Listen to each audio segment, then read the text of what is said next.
Problem যদি আমরা ঠিক করতে পারি, বাংলাদেশের অর্থনৈতিক আর যা যা সমস্যা আছে ভাই, এই যে আজকে এই যে মব কালচার, এখানে এই ঝামেলা হয় ওই ঝামেলা হয়, শিক্ষিত একটা সোসাইটি যদি আপনি তৈরি করতে পারেন, এখানে মব কালচার এই ঝামেলা ওই ঝামেলা হয় না। তো যতগুলো ঝামেলা আমরা ফেস করছি অর্থনীতি থেকে শুরু করে যা যা সবকিছু একদম মূলে চলে যান শিক্ষা ব্যবস্থা। আর স্ট্রাকচারাল মেরামত হইতে হলে আপনাদের সবার প্রপার ফিডব্যাকের মেরামত হইতে হবে।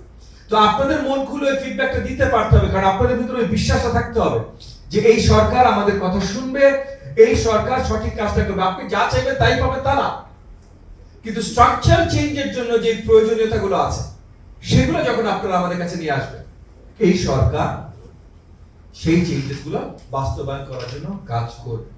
পুরো নতুন অনেক কিছু নতুন আমরা স্ট্রাকচারাল চেঞ্জেস নিয়ে আসবো। যেমন হচ্ছে মিড ডে মিল নিয়ে আসছি, বাচ্চা শিশুদের খাবার, ইউনিফর্ম, জুতা নিয়ে আসছি। তেমন টিচারদের নিড কিভাবে আমরা ফুলফিল করতে পারি, কারণ ক্লাসরুমের দায়িত্ব তো থাকে টিচারের। আমরা এই যে যেমন ডিজি মহোদয় বললেন, একটা বড় কাজ হলো শিক্ষার্থীকে ক্লাসরুমে নিয়ে আসা। আমরা খাবার দিচ্ছি, জুতা দিচ্ছি, ইউনিফর্ম দিচ্ছি, টেক্সট বই দিচ্ছি, কেন? যেন ক্লাসরুমে আসে।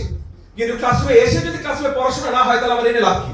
তাহলে আসার পর দায়িত্ব টিচারের। তাহলে আমার সন্তানকে, শিশুকে যেমন এত কিছু দিয়ে নিয়ে আসতে হবে, আমার শিক্ষককে ওইভাবে ক্ষমতায়ন করতে হবে যেন ক্লাসরুমের শিক্ষক সঠিক বিদ্যাটা দান করতে পারে। কিন্তু এই যে 17 বছর বিশ্ববিদ্যালয়ে শিক্ষকতা করি, আমার একটা বিশাল অভিজ্ঞতা ভাই, যে আমাদের বিশ্ববিদ্যালয়ে যে ছেলেমেয়েরা যায় তারা বেসিক ফাউন্ডেশনাল নলেজ শক্তভাবে না শিখে যায়। তার মানে আমরা ফেল করছি প্রাইমারি স্কুলে, সেকেন্ডারি স্কুলে, হাই স্কুলে, এই জায়গাগুলোতে আমরা ফেল করছি। তো প্রাইমারি অ্যাটলিস্ট আমাদের এখানে যে আমরা যারা আছে, আমাদের যেটা দায়িত্ব, এটা যদি আমরা সুন্দরভাবে সাজাতে পারি, আমাদের এই শিক্ষা ব্যবস্থার যে প্রবলেমস, এটার বিশাল অংশ জাস্ট আমরা ঠিক করে দিতে পারি।